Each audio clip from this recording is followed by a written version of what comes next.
మన ప్రభువును రక్షకుడైనటువంటి యేసుక్రీస్తు వారి నామములో అందరికీ వందనాలు. ప్రియులారా, మరే కొద్ది కాలాన్ని దేవుడు మనకిచ్చాడు. ఈ ఉదయ కాలమున వాక్యమును మనము ధ్యానించుకుందాం. మరి ప్రతి ఉదయ కాలమున మనము మరి భక్తి కలిగిన స్త్రీలు, శక్తిని ఆశ్రయించిన భక్తి కలిగిన స్త్రీలు మనం చూసాం. మరి హగరు, సొలొమోను చూసాం. అదేవిధంగా ఈరోజు ఇంకో వ్యక్తి గురించి మనం చూద్దాం. ఆదికాండం 21వ అధ్యాయము 16వ వచనంలో మనం గమనించినట్లయితే, ప్రియమైన దేవుని బిడ్డలారా, ఈ పిల్లవాని చావు నేను చూడలేనని అనుకుని వింటి వేత దూరం వెళ్ళి అతనికి ఎదురుగా కూర్చుండెను. ఆమె ఎదురుగా కూర్చుండి ఎలుగెత్తి ఏడ్చెను. ప్రియమైన దేవుని బిడ్డలారా, మనం గమనించినట్లయితే ఇక్కడ హాగరును మనం చూస్తాం. ఈ హాగరు ఎవరయ్యా అంటే షారా యొక్క దాసి. షారా ఎవరయ్యా అంటే అబ్రహాము యొక్క భార్య. సో అబ్రహాము యొక్క దాసి హాగరు. అయితే జరిగిన విషయం ఏంటంటే, షారాకు పిల్లలు అయినప్పుడు ఆ రోజుల్లో వాళ్ళ ఆచారం ప్రకారము మరి తన దాసిని అబ్రహాం దగ్గరకు పంపించినప్పుడు వారికి ఒక కుమారుడు జన్మిస్తాడు.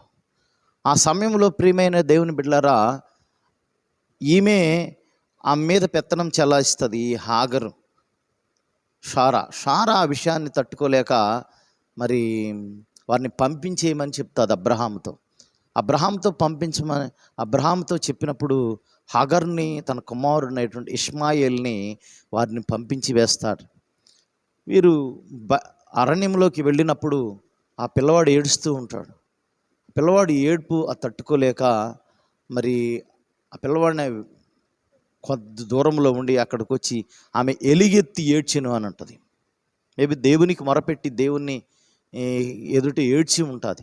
ప్రియులారా, మరి ఇక్కడ దేవుని లేఖనములు ఏం చెల్లిదేయబడుతుంటే, దేవుడు ఆ చిన్నవాని మొర వినెను అని అంటుంది 17వ వచనములో. దేవుడు ఆ చిన్నవాని మొర వినెను.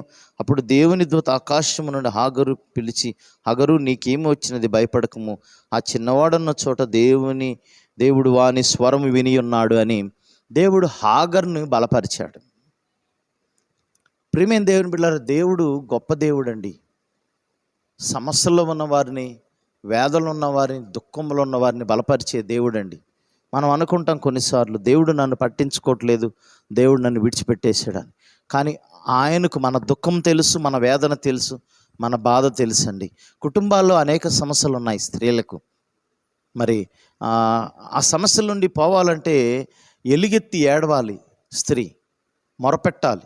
మనం చూసుకున్నాం ఆల్రెడీ. రేయి మొదటి జామున లేచి మొరపెట్టమన్నాడు.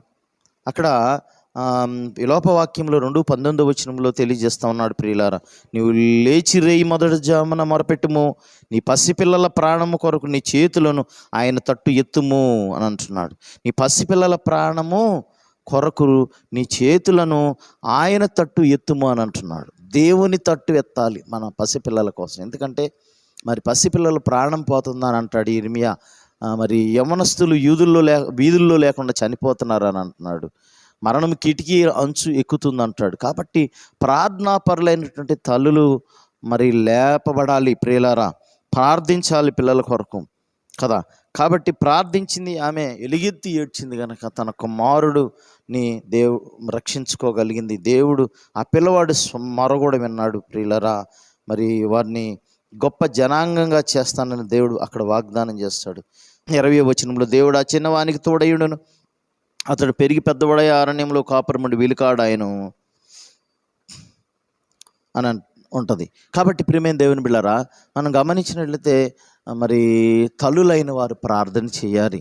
జ్ఞానము కలిగిన స్త్రీలను కనుక్కోమని, తెలియగలిగిన స్త్రీలను కనుక్కోమని ఇర్మియా అంటాడు. కాబట్టి ప్రియులారా, మరి జ్ఞానము కలిగిన స్త్రీ ఏం చేస్తుంది? తన ఇల్లు కట్టుకుంటుందని బైబిల్ తెలియజేస్తూ ఉంది, సామెతల గ్రంథం 14వ అధ్యాయంలో.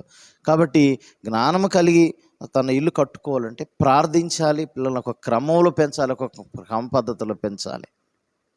అప్పుడే జ్ఞానము గల కుమారుడు ఏం చేస్తాడు?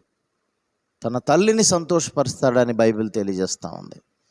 కాబట్టి మరి జ్ఞానము కలిగిన వారిగా పిల్లల్ని పెంచుకోవాలి.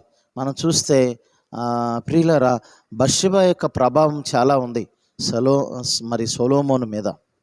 సొలొమోను ఒక ఉన్నతమైన వ్యక్తిగా తయారు చేయాలనుకుంది బత్షెబా. కాబట్టి ఆమె ఏం చేసింది? ప్రార్థన చేసింది, దేవుడికి మొరపెట్టింది. కాబట్టి సొలొమోను అంత గొప్ప వ్యక్తి కాగలిగాడు. చిన్న వయసులోనే భక్తి కలిగిన వాడుగా కాగలిగాడు. ఆయన్ని ఎట్టి పరిస్థితుల్లో రాజుగా చేయాలని తన దృఢ సంకల్పం.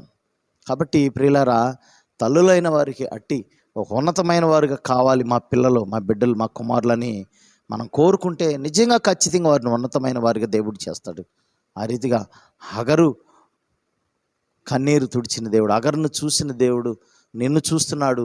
ఈ సమయంలో నీ మొర నాలకిస్తాడు, నీ వేదన నాలకిస్తాడు, నీ కన్నీటిని తుడుస్తాడు. కాబట్టి గమనించండి ప్రియులారా, ఇది నిజం. మీరు ప్రార్థించండి, రేపు మొదటి జామున లేచి మీ పిల్లలు దేవుని తట్టు ఎత్తండి. మరి మనం చూసాం, జాన్ వెస్లీ గారి తల్లి ఏం చేస్తుంది? సూసన్న ప్రతి పిల్లవాడి మీద చేయబెట్టి ప్రార్థన చేసేదంట వేకుజామున లేచి.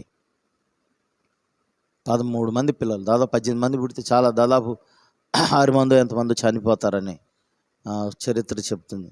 మరి ఆ పిల్లల్ని అంత రీతిగా గొప్ప వ్యక్తులుగా తయారు చేయగలిగింది జాన్ వెస్లీ, చార్లెస్ వెస్లీ. కాబట్టి ప్రియులారా గమనించండి, తల్లులైన మీరు మీ పిల్లల్ని ప్రభు తట్టు ఎత్తి ప్రార్థించండి, ఉన్నతమైన వారు కాగలుగుతారు. దేవుడి పరిశుద్ధ వాక్యం దీవించును గాక. ఆమెను ప్రార్థన చేసుకుందాం. మమ్మల్ని మిక్కిలిగా ప్రేమించిన ప్రియ పరలోకపు తండ్రి, మీకు వందనాలు.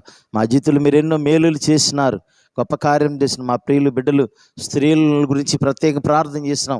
భక్తి కలిగిన స్త్రీలను లేవనెత్తండి, ప్రార్థించే స్త్రీలను లేవనెత్తండి ప్రభా, జ్ఞానం కలిగిన స్త్రీలను లేవనెత్తండి ప్రభా, మీకు వందనాలు చెల్లిస్తున్నాం.